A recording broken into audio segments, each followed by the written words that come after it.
know, it's like a little fuzzy curveball. It's cute, right? For you.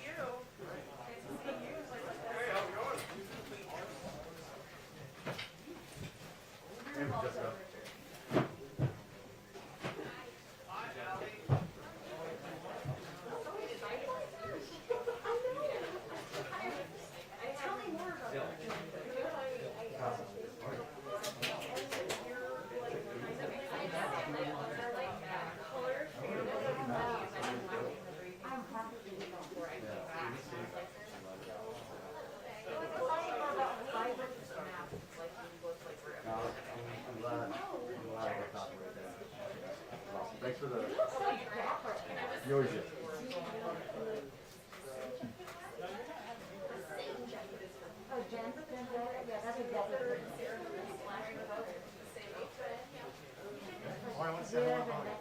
How's the baby? Oh, hey, Francesca. Did you get that out? We did.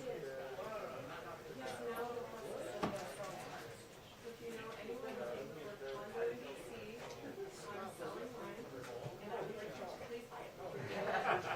Did you have a closing date? Do you know when you're moving? Yes, we're moving March 7th. Coming up. Where are you going? Fantastic. In DC.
Buy me one. No, hey, good. Like $1,600. Which is, 2 to 6. no. No, 16,000. No, it's like $2,000. it's two. It's like 2,000. I mean, like $2,000. That 200 was the other one. 5, 6 to 7. No, it's a 6.3. 5.663. At 600, where are you at? 6.3. Yeah. It's great. You have fixed long glass other than that? Oh yeah, I have 4. 4 or 5 range? I have 4. Is that heavy? Is that like No, it's maybe not. 2.8? You want to see it? Back there. No, so, here. Listen, we grew up on the old school Canon 400 and 600. Boat anchors. I've seen those in museums. Yeah, exactly.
Move back there is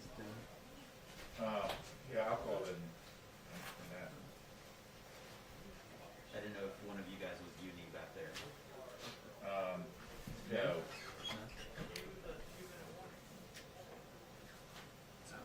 You gonna leave that there? Yeah. Did you want me to put it up higher? I can if you need. So right now you got nothing? I got nothing. And I'm pretty sure they're taking Pelosi live, so. On the sheet that she's still speaking. There you go.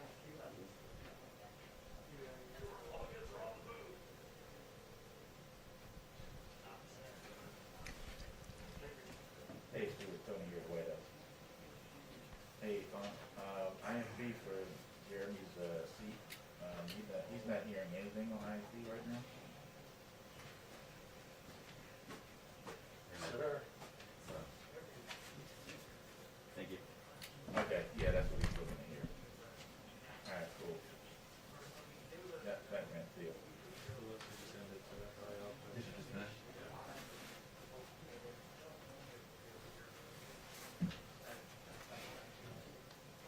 Peter's here.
Oh.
What's wrong with me though? That's so funny.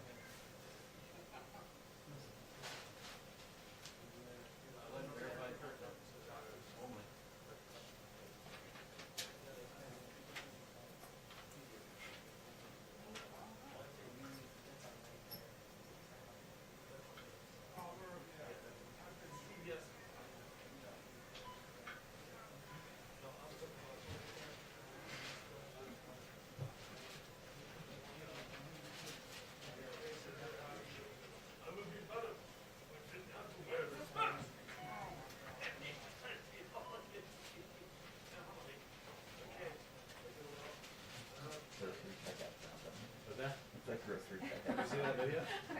Because it's the maskless. Yeah. And, oh yeah. That thing is so crazy. I know. It's like It's like everyone. 3 times. I know. Very strange. Yeah, well, I haven't been as much for sure.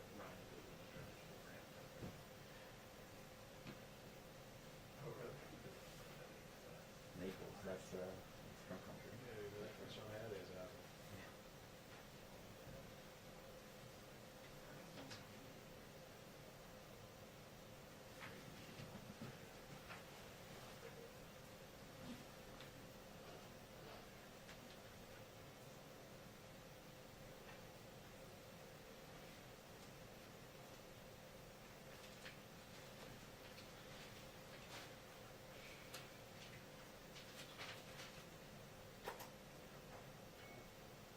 2-minute warning on the press briefing. 2-minute warning on the press briefing. Thank you.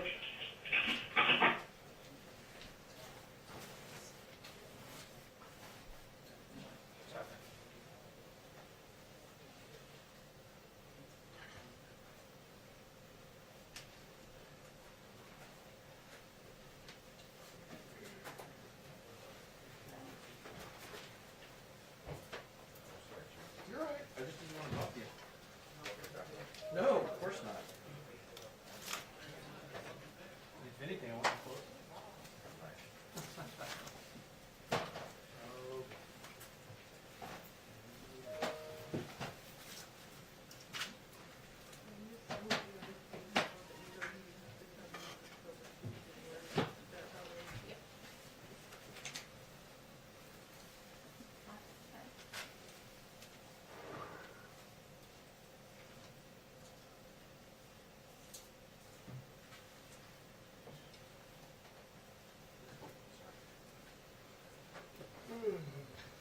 No warning. Sorry, Shelly. Is this you, Jeremy? No. That's Peter Martin. Is that okay? Yeah, I'll put it get here. it out of your way. Can't have that hanging on the front row.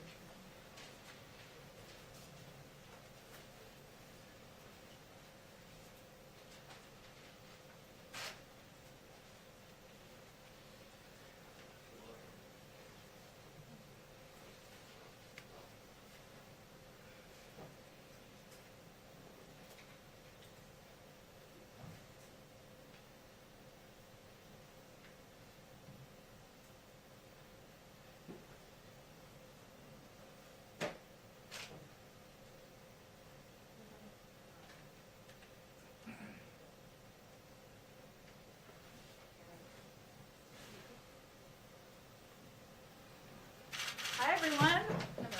We have a very special guest today. Whoop.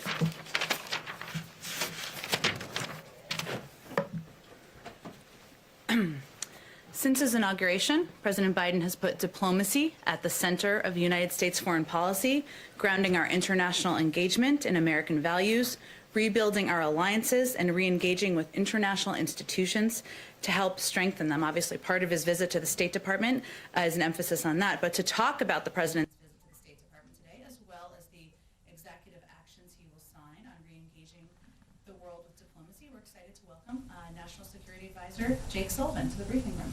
And he's kind enough to take a few questions. I will be the bad cop as per usual over here. My mask. Sorry about that.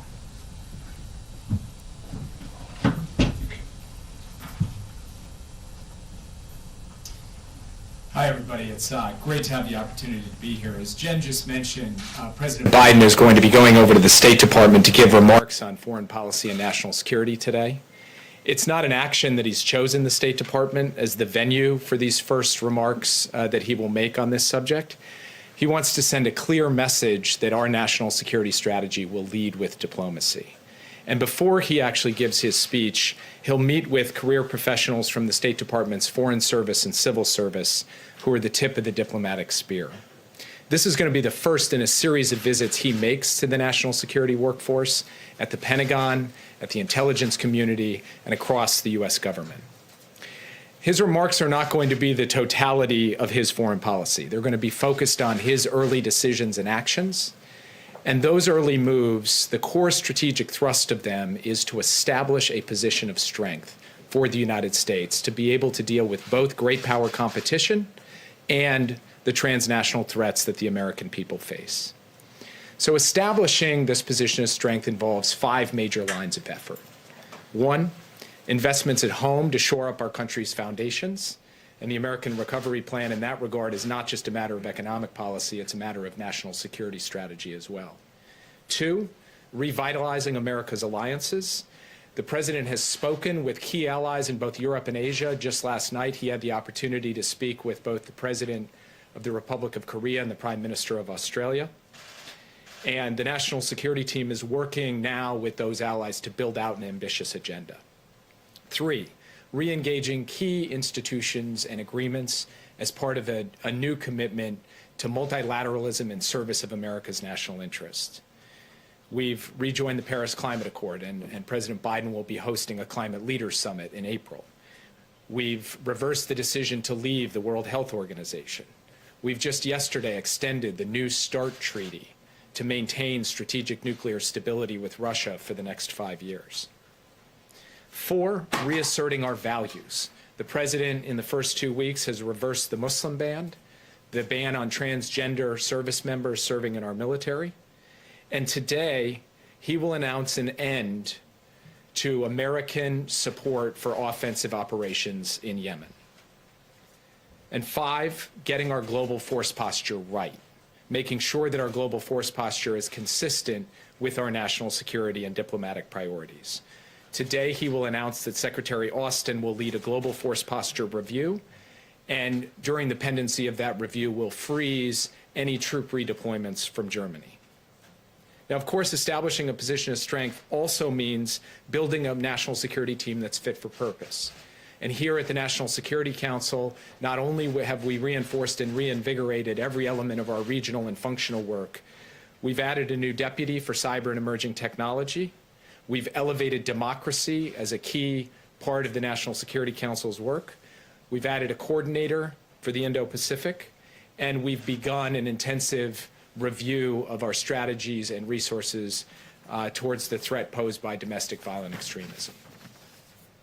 Now, our view is that once we have established this position of strength, we will be able to compete more effectively with our competitors across the board, and especially with China in every domain: economic, diplomatic, technological, security, you name it.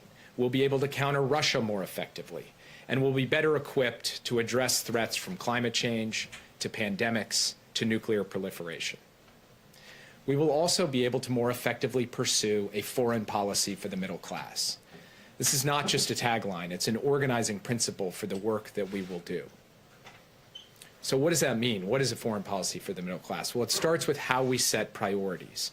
Everything we do in our foreign policy and national security will be measured by a basic metric. Is it going to make life better, safer, and easier for working families? So, of course, that means a different approach to trade policy. We're not about trying to make the world safe for multinational investment. We're about creating jobs and raising wages here in the United States. So our priority is not to get access for Goldman Sachs in China. Our priority is to make sure that we are dealing with China's trade abuses that are harming American jobs and American workers in the United States. So whether it's dumping or subsidies or intellectual property theft, or the countries across the world who have engaged in problematic currency practices, our priorities in the trade space will be about the American worker. But it's about much more than that. It's about thinking about national security as national competitiveness, making investments in our own industrial and innovation base so that the good-paying jobs and industries of the future are here in the United States. So Build Back Better isn't just about economics, it's about national security as well. And then it's about the set of issues that working families in this country are facing every day that are challenging their lives and livelihoods: the pandemic, climate change, the threat of domestic violent extremism. And so from our perspective, putting the middle class and working people at the center of our foreign policy isn't just good from a strategic perspective, it's just good common sense and good, decent values as well. So these are some of the things you'll hear from President Biden today, and we will also have the opportunity to put out a set of executive orders that establish regular order in our national security decision-making, that revitalize our workforce, both in terms of the skills they have and to reflect the diversity, equity, and inclusion priorities of this administration, and to build up a more robust capacity for the United States to accept refugees from around the world. So let me stop there and be happy to take a few questions before turning the podium back over to Jen. Yeah. Jake, thanks for being in the room. We appreciate it. First, I want to ask you, you speak about the president's position of strength. As it relates to Russia, what does it say about President Biden's position of strength that after his conversation with President Putin on issues like the hack, on Alexei Navalny and others. Days after it, Vladimir Putin basically ignored it and sentenced Navalny to 2.5 years in prison. Well, first of all, unlike the previous administration, we will be taking steps to hold Russia accountable for the range of malign activities that it has undertaken.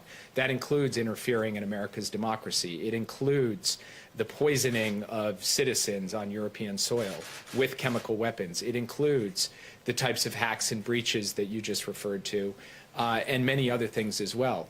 We will do that at a time and in a manner of our choosing.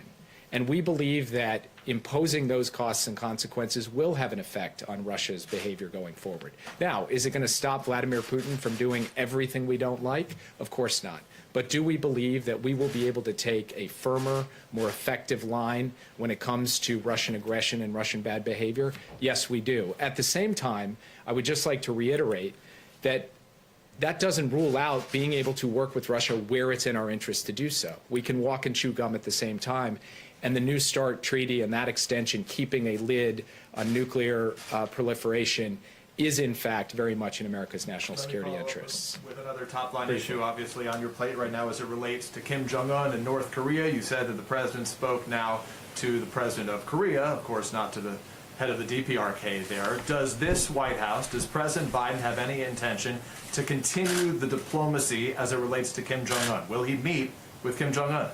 We are conducting a review of our policy towards North Korea as we speak. President Biden told President Moon last night that that review is underway and that we will consult closely with our allies, particularly the ROK and Japan, in doing that.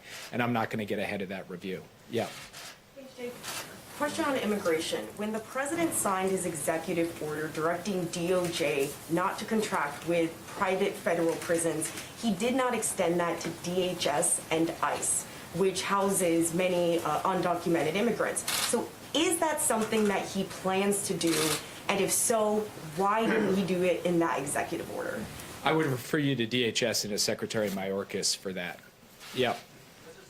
Sullivan, the president campaigned on issuing a presidential memorandum making LGBTQ human rights a priority in U.S. foreign policy within 1 week of his administration. Do you expect that to be rolled into the announcement today? And if so, how will that initiative compare to the initiative on the previous administration led by former Ambassador Bernal? I appreciate you raising the question. I didn't want to steal the president's thunder, but since you asked it directly, he will be announcing a presidential memorandum on protecting the rights of LGBTQ individuals worldwide today.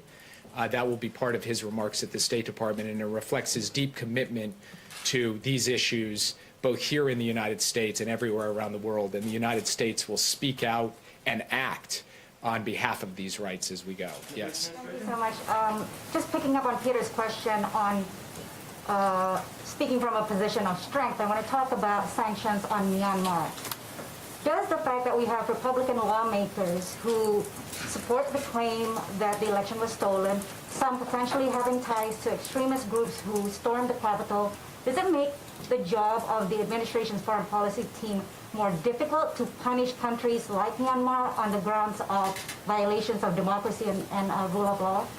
On the one hand, pulling our country together, revitalizing our own democratic foundation, building more unity, as President Biden has talked about, that will be an important part of us operating effectively in the world. But when it comes to Burma specifically, this is an area where there is genuine bipartisan agreement. President Biden in his remarks today will talk about some of the outreach he has done to Republicans on the issue, and we believe we can work with the Congress on a package of sanctions to impose consequences in response to this coup. We will also be working with allies and partners around the world. Yeah. I just wanted to follow up quickly on Burma. The top generals there have already been sanctioned under the Magnitsky Act, and the State Department has said that the administration wants to avoid any action that could negatively impact the Burmese people. So what options specifically in terms of sanctions is the administration considering, and does it include declaring like a new national emergency via an executive order to impose sanctions on more generals or the military or government as a whole?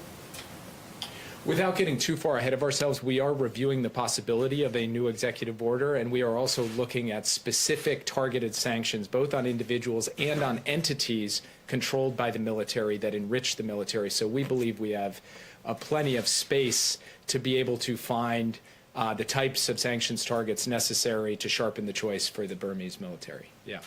On Monday, Iran proposed allowing the European Union to negotiate a simultaneous return to the Iran nuclear deal, the idea being, the U.S. drops sanctions in exchange for Iran coming into compliance. Is that proposal at all being considered? We are actively engaged with the European Union right now, particularly the three members of the P5+1, Germany, the UK, and France. We are talking to them at various levels of our government. Those consultations, I think, will produce a unified front when it comes to our strategy towards Iran and towards dealing with diplomacy around the nuclear file, and I just don't want to get ahead of where that's going to end up. You can take one or two more here. I'll drink your side top. Yeah. Hi. Will the president announce that he's naming a new envoy for Yemen when he's at the State Department this afternoon? Yes, he will. As I said in my remarks today, he is going to announce an end to American support for offensive operations in Yemen.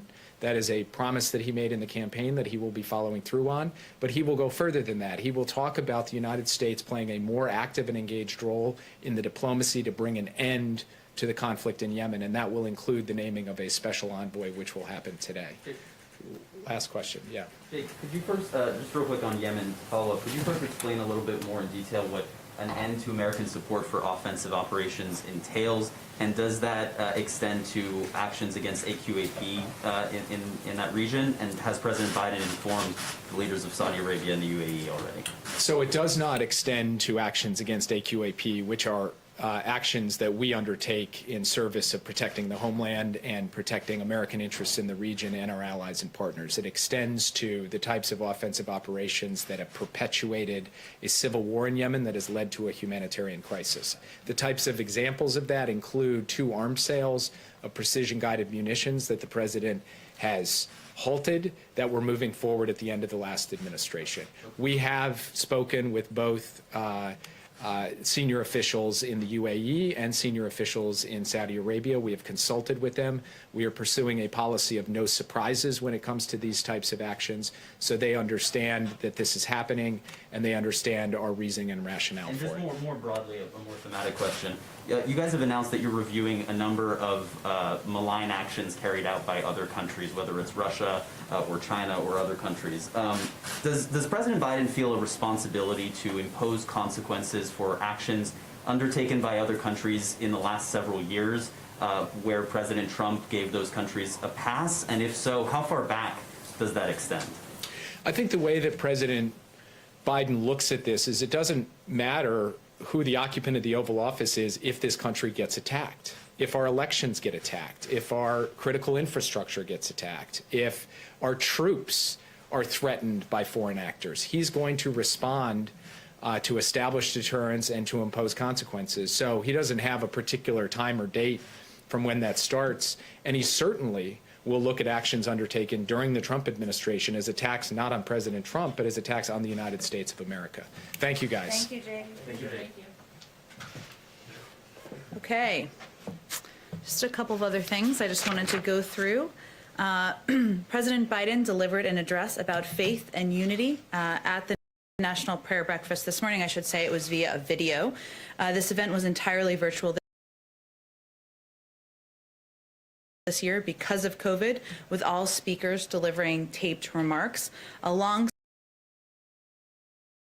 President Biden, 4 living former presidents sent messages to the breakfast. President Biden is committed to the prayer breakfast tradition of reflection and fellowship, especially at this difficult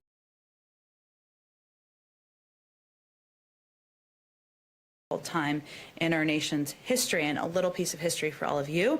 Every president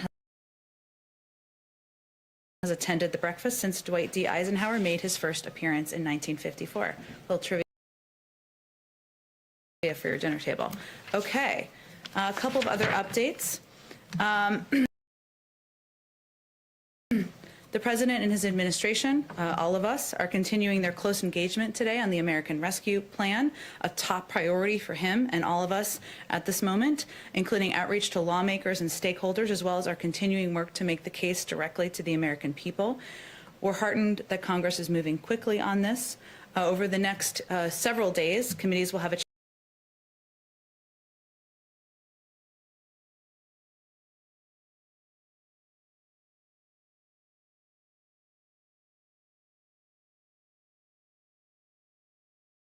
asked as economic data comes out. So I just wanted to highlight a couple of pieces for all of you. A CBO report found that without any additional stimulus, our economy wouldn't reach pre-pandemic levels until 2025. And it would take just as long to get back to full employment. This week was the 46th consecutive week that jobless claims have exceeded the pre-pandemic record high. Kevin Hassett, President Trump's top economic advisor, said, quote, "We need to be risk averse, and that without a major stimulus, we could have a, quote, negative spiral for the economy." This is a grim picture, but analysis after analysis shows us that the rescue plan would make a huge difference. Moody's Analytics found it would get us to full employment a year faster. Brookings predicts it would get us back to pre-pandemic levels by the end of the year. And over 90% of economists surveyed by Reuters found it would drive substantial growth. The second question we often get, another good question, is when we will see bipartisan support for this bill. The reality is we see it every single day. A new survey from Navigator Research out this morning shows 72% of Americans support the rescue plan, including 53% of Republicans. A Quinnipiac poll yesterday found that 68% of Americans back the rescue plan.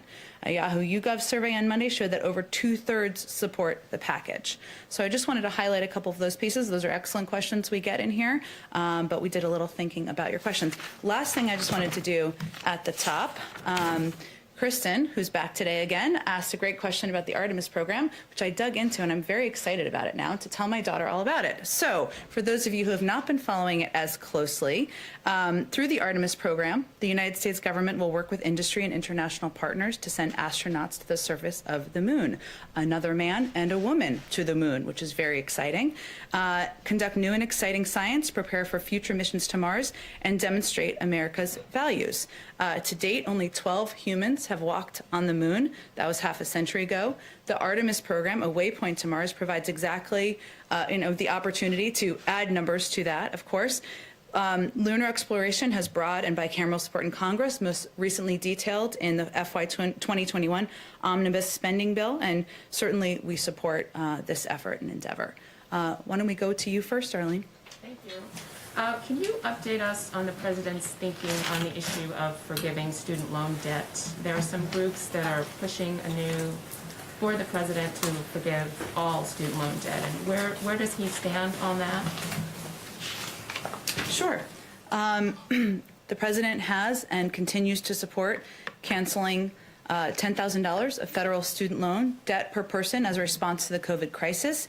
He's calling on Congress to draft the proposal, and if it is passed and sent to his desk, he will look forward to signing it. Debt relief is, of course, an important priority for the president. On day one, the first day of his administration, he directed the Department of Education to extend the existing pause on student loan payments and interest for millions of Americans with federal student loans. That was a step he took through executive action, but he certainly supports efforts by members in Congress to take additional steps, and he would look forward to signing it. So he would do that through legislation and not an EO, not an executive order? Well, I think he already took a step through an executive action on the first day, and he would look to Congress to take the next steps. Second question, there's been some discrepancies in the numbers of these FEMA-supported vaccination centers that the president wanted created. He called for 100. Do you have an update on how many have actually been set up as of today? And were any of them set up before the president took office? Well, this is a priority to the president, and setting up those vaccination sites through through partnership with FEMA is something that he feels, and our health and medical experts feel, is a way to get more vaccines in the arms of Americans. In terms of the specific numbers that have been set up to date, there's new updates every single day. I know that I'm sure the team can provide an update on how many have been set up when they do their briefing tomorrow. I will say that there were some really interesting updates that I received this morning about efforts to set up large-scale sites in Texas. Obviously, there's some that are being set up in California.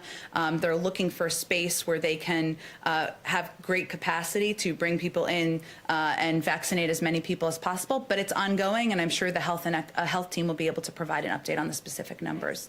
Go ahead. Thank you. I just wanted to ask if President Biden will sign the refugee executive order today, and then a follow-up on that. The president is certainly committed to looking for ways to ensure more refugees are welcomed into the United States. It's a priority to him personally, but I don't expect him to sign a specific executive order today.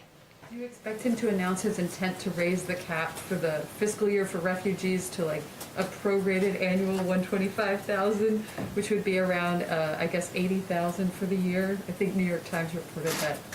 I expect him to talk about his commitment to refugees, but I'm not going to get ahead of any other specific announcement he'll make in the speech.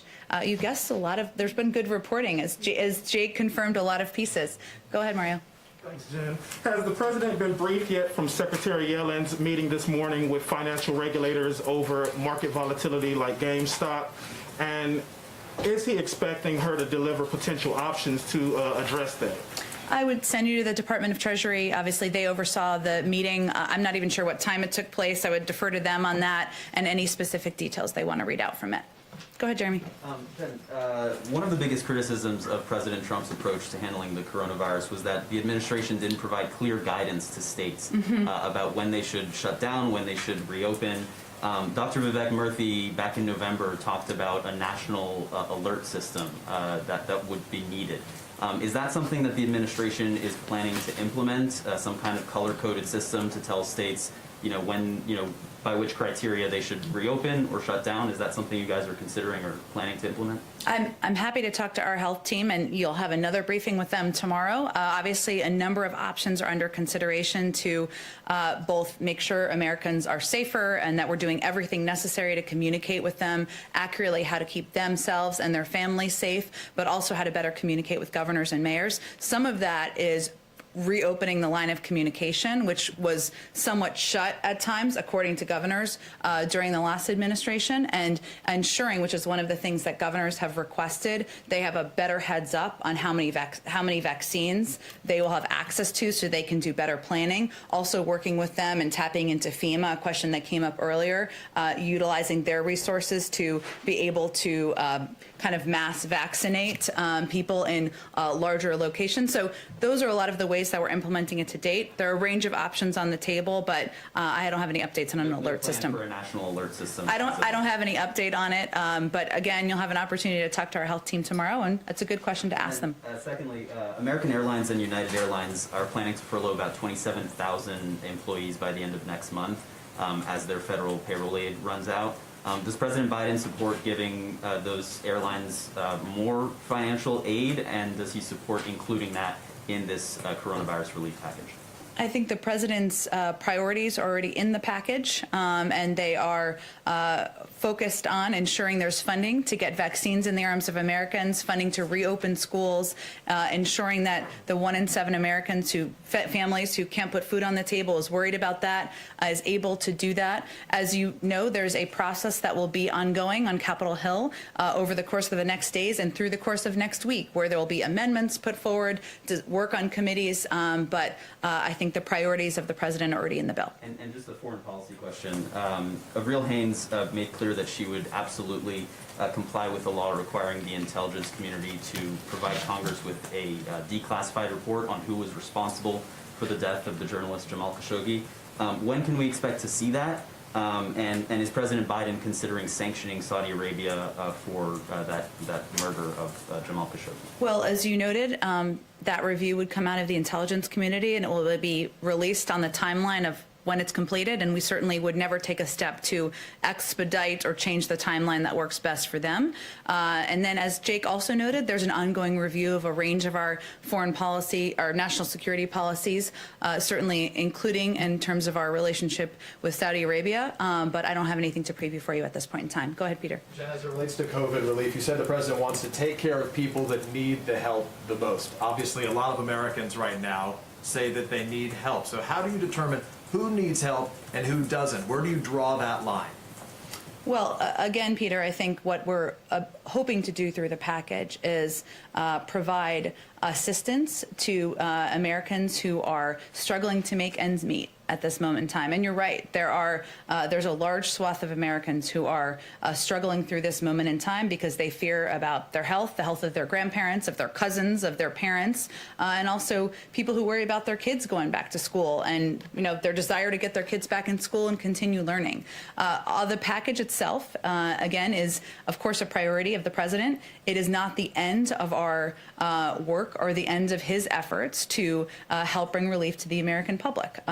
It is a first step, as he noted, I should say. He's also going to talk about his Build Back Better agenda in the coming months, and that's something that will certainly build on this as well.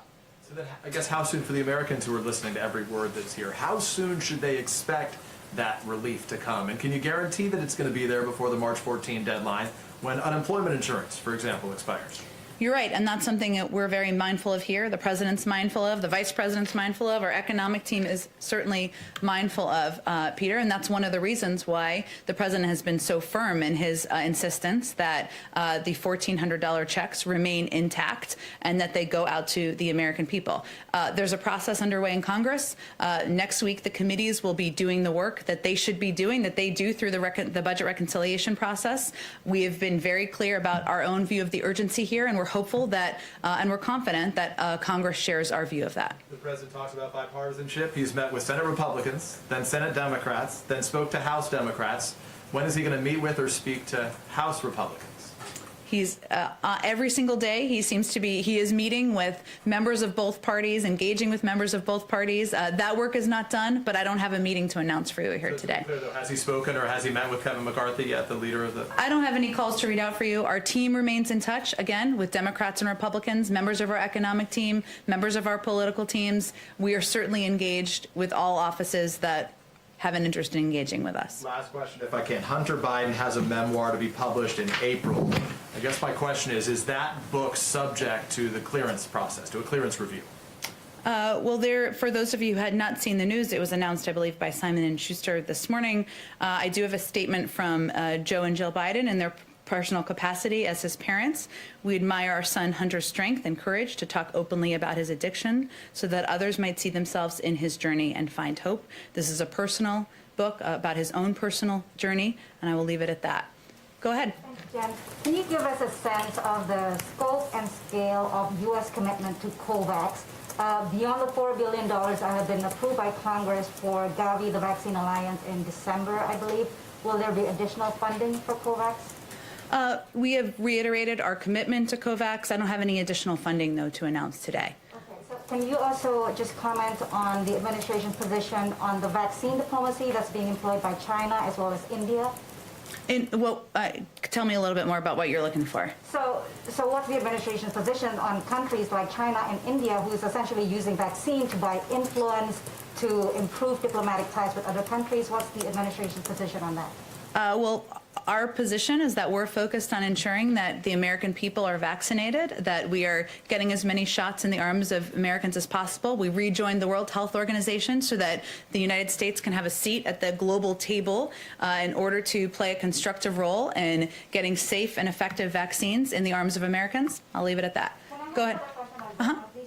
Do you have a comment on the Burmese diplomat Mong Mong Lat, who is seeking asylum because, and I quote, "I cannot accept the illegitimate takeover of power by the military"? I'll have to talk to our national security team about that. Go ahead. Thanks, Jen. Some Republicans and some centrist Democrats have said that a minimum wage increase does not belong in a COVID relief bill. So is President Biden willing to drop the $15 minimum wage in order to get bipartisan support for that package? Well, the president feels strongly that we need to raise the minimum wage, and many economists agree with him, and looks forward to working with Congress to do it. Whether it can be done through the reconciliation process will be determined according to the House and Senate, but I'm not going to negotiate further from here. Does he believe, though, that the $15 minimum wage needs to be in this package, in this deal? I heard your question. I think what I'm saying is he's committed to raising the minimum wage. He thinks it's an important step for American workers and for American families. There's obviously a process that's ongoing, the reconciliation process, that will make some determinations about what can and cannot be in the bill based on rules. If I could follow up Go ahead. The question about DHS before. My question is about whether or not President Biden believes or plans to in any way make sure that detention centers for undocumented immigrants, that those are no longer contracted with private companies. It's not a question about DHS. It's a question about what President Biden's beliefs are and what he plans to do. Well, I think what the president did was sign an executive order to put the power in the hands of the Department of Homeland Security and Secretary Mayorkas to conduct a review and determine what the path forward is. He has spoken about his concern about these facilities in the past. That remains the case, but it is under the purview of the Department of Homeland Security to make recommendations to the President of the United States. So that was what Jake was conveying. Well, he had used the previous executive order, though, to direct the Department of Justice not to renew contracts anymore with private prisons. So what I'm asking is why he did not also direct the Department of Homeland Security to do the same. There's a new secretary of the Department of Homeland Security. Hopefully he'll come to this briefing room and talk more about these very important issues, but we're not going to get ahead of his decision-making process. The president himself has personally spoken about this issue, as you've noted and others have noted, but we'll have more, we'll defer to the Secretary of Homeland Security for more specifics about the path forward. Go ahead, Kristen. Thank you, Jen, and thank you for getting back to me about Artemis. I know the folks at NASA appreciate it as well. Absolutely. Yesterday, the head of the CDC, as you know, said that it was safe to reopen schools without vaccinating teachers. You said that the White House was still waiting for the official guidance before making a final determination. Why isn't what the director of the CDC says, why isn't that enough? Well, first, the director of the CDC also has said they haven't issued their final guidance, and we, of course, wait for that process to complete and see its way through. As she would say as well, I believe she did an interview last night where she spoke to this issue again.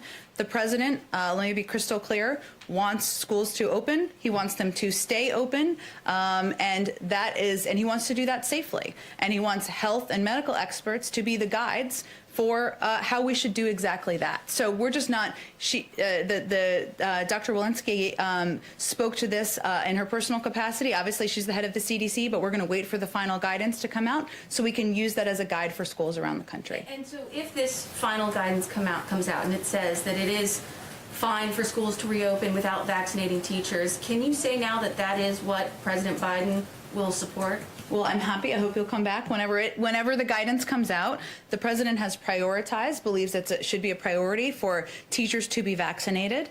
He also, though, believes that even with vaccinations for teachers or for any American, that there are a number of other mitigation steps that are important to take. Masks, and I'm sure this will be in the guidance when it comes out, they'll speak to it, I should say. The wearing of masks, social distancing, ventilation. These are all factors that are important for Americans and also for the reopening of schools. That's one of the reasons that we need funding in order to be able to effectively ensure that public schools across the country are able to do that. One more question on this point. Michael Bloomberg said yesterday that it's time for President Biden to stand up and say that the kids are the most important thing and stand up to the teachers' unions. If it comes down to a binary choice, and there's no indication that the teachers' union in Chicago or San Francisco are willing to budge at this point, if it comes down to a binary choice, who would the president choose, the kids or the teachers? I think that's a little bit unfair how you pose that question, but I will say the president believes schools should be open. Teachers want schools to be open. Families want schools to be open, but we want to do it safely. And I'm not sure that any parent in this country would disagree with wanting their kids to go to school in a safe environment where there's ventilation, where proper precautions are taken, whether it's masks or social distancing, and that's his priority. But there should be no confusion. The President of the United States wants schools to open. He wants them to stay open, and that is key too. He doesn't want them to be open for a month. That's disruptive for teachers, for students, for families. So he wants the proper steps to be taken so that they can reopen and stay open. Go ahead. One quick one on China. A State Department spokesman said on Wednesday that the United States was deeply disturbed by reports of systematic rape and sexual abuse against women in internment camps for ethnic Uyghurs and other Muslims in China's Xinjiang region, and that there must be serious consequences for atrocities committed there. And I wondered if you could say anything about what serious consequences are currently under consideration. I don't think I can get ahead of the president or, frankly, the Secretary of State. We certainly, of course, agree with that, those comments and statements from the State Department, but I don't have anything to preview for you in terms of specific actions. Go ahead. Has the president used the Defense Production Act to boost production of vaccines or vaccine equipment? And if not yet, why not? So we talked about this a little bit yesterday, but I know it's a popular and good question. So DPA ratings, which you're probably familiar with, but everybody may not be, which kind of gives an assessment of what stock and supply is available, is something that we use as a guide, and they're in place to give us a sense of relevant items available. The president invoked the Defense Production Act because he wanted to have the capacity, or wanted his team to have the capacity to address shortfalls when needed, and we are constantly monitoring that. So all options are on the table in terms of how we would use the Defense Production Act and what we would use it to help produce in terms of relevant equipment or resources. I expect we'll have more of an update, maybe even as soon as tomorrow, on how specifically we're planning to use it. So, I mean, obviously you're tracking where the shortfalls are. You have not seen the need to formally push forward with it yet at this point. Well, I think I would say that, one, there are ongoing conversations with companies and manufacturers about capacity and what steps could be taken. And as I mentioned, the ratings, because we assess when there are needs, right? When we assess when there are needs to produce syringes or masks or things along those lines, and then we can act very quickly. But again, there's a briefing from our COVID team tomorrow, and hopefully they'll have more to say on exactly this topic. Go ahead in the back. Hi, Jen. Thanks. I just wanted to clarify some questions on energy sector. Sure. In light of the cancellation of the Keystone Pipeline, just wondering what the fate are of other proposed projects, including if the president supports Governor Whitmer's calls to scrap a pipeline that cuts through Michigan, powers up the Great Lakes and into Ontario. Does he support her calls to cancel that? I have not talked to our climate team about specifically that pipeline. Of course, I think we've noted that a number are under review, but I will see if there's an update on that particular pipeline. Trump also approved permits that would carry oil from the Canadian territories into Alaska. Is that under review, or? I think, again, all of these pipelines are part of what our climate team is looking at and assessing. I haven't seen another update from them on an additional step, but I will see if there are any updates to report back to them. Finally, on his call with the President, Canadian Prime Minister Justin Trudeau requested Canada be exempt from Buy America provisions. Has the President made a decision on whether Canada would be exempted? I don't think we have any update on that particular question. Go ahead. Today's Brett Cooler. I'm going to ask a question for Sure. on behalf of myself and on behalf of my colleague who can't be here because Okay. of COVID restrictions. Clearly, on LGBTQ issues, the president is ready to make good on his promises.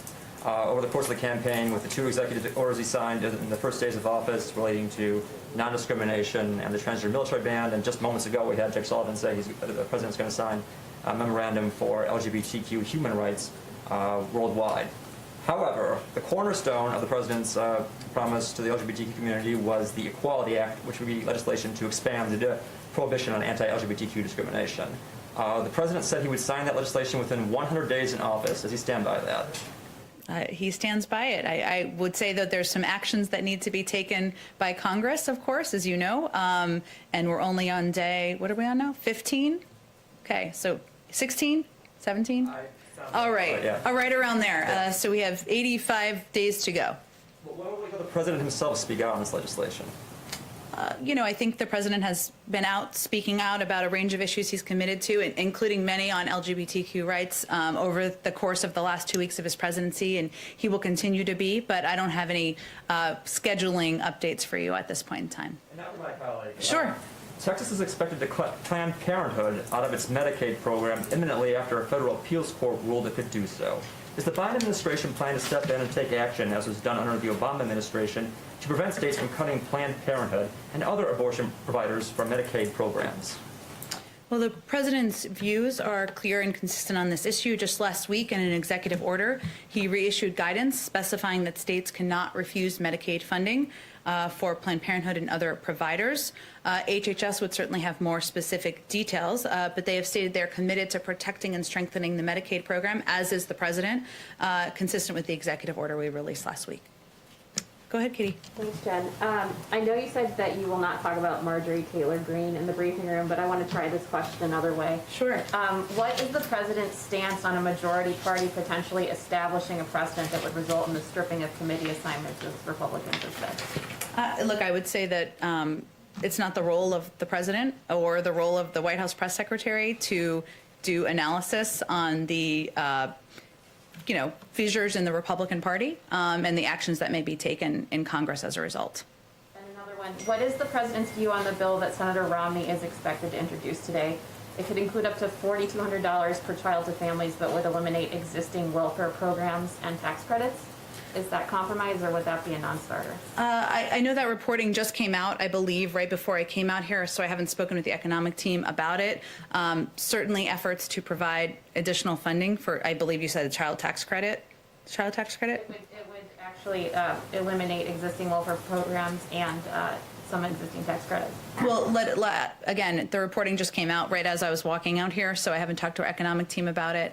We certainly welcome efforts or offers from our Republican friends for discussion and how we can improve the American Recovery Plan, but they haven't done any analysis, I think, quite yet on Senator Romney's proposal. Go ahead, Peter. Jen, we saw some new figures today. More than 2 million guns were sold in January. That was an 80% jump and the second highest monthly total on record. A lot of this, of course, had to do amid all the coverage related to the Capitol riots then. The president promised to act on day one on this issue. Of course, we know there's only so much he can do by executive action on it. Where does this fall on his list of legislative priorities? There's only so much capital that you have in these first 100 and first few days. You're right, and he has an ambitious plan on a lot of areas and on a lot of issues. I will say, as vice president, and even before that, the president took on the NRA twice and won. This is an issue he is personally committed to. Many in this building are personally committed to, and I think he would love to see action on additional gun safety measures to protect families and children, and knows that there is support across the American public for that. Of course, I guess that's up to him, though, for there to be action. So when would he take action and put some proposal before Congress? Well, I think we have a couple of proposals currently before Congress, but again, this is an issue he is personally committed to. He has a personal, has worked on it many times in the past, but I don't have a date for you on when there would be a proposal. If I can, I want to ask you, there's an NBC News video that went viral of a grocery store in Naples, Florida. You may or may not have seen this. If you haven't, I'll describe it to you. When you pan Give us a play-by-play. When you pan the grocery store, you see that almost everybody in there is not wearing a mask, even though it's in a county, I believe, where masks are mandated. The question is, beyond urging Americans to wear masks, what specifically is this White House doing to combat that resistance, especially given the concerns about the coronavirus mutations and others right now?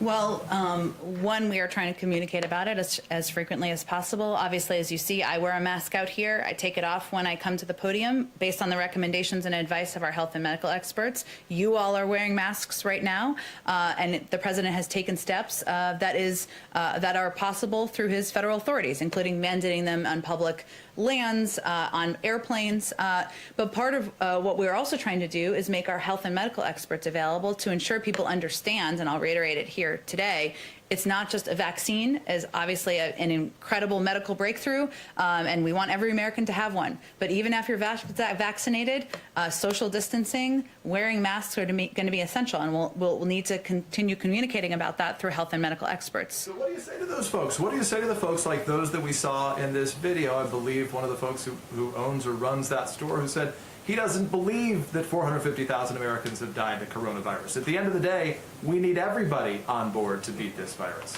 What do you tell them? We try to fight the misinformation with facts, Peter, and fight it with health and medical experts, including at a national level, at a local level, to convey to people that wearing a mask is something that not only can save the lives of their neighbors, but of their family members. It's quite, and it's steps they're taking to protect themselves. I mean, we know statistically, or from our health experts, I should say, that if Americans wore masks for 100 days, 50,000 lives would be saved. We know it's not going to be overnight, but we're going to continue to communicate about it in a non-political way, in a factual way, so that Americans can take steps to save themselves. Where does the White House proposal of sending a mask to every American stand, and how much would that cost if you followed through? Well, there are a range of options on the table to help protect more Americans from the coronavirus and encourage people to mask up. And as I said, that's vital to us because it's not just about the vaccine. It's also about social distancing, ventilation, and certainly wearing masks. But no decision has been made to do that. So I don't have a cost assessment. Obviously, it would depend on how many people would be sent a mask. Thank you, Jen. Thank you, everyone.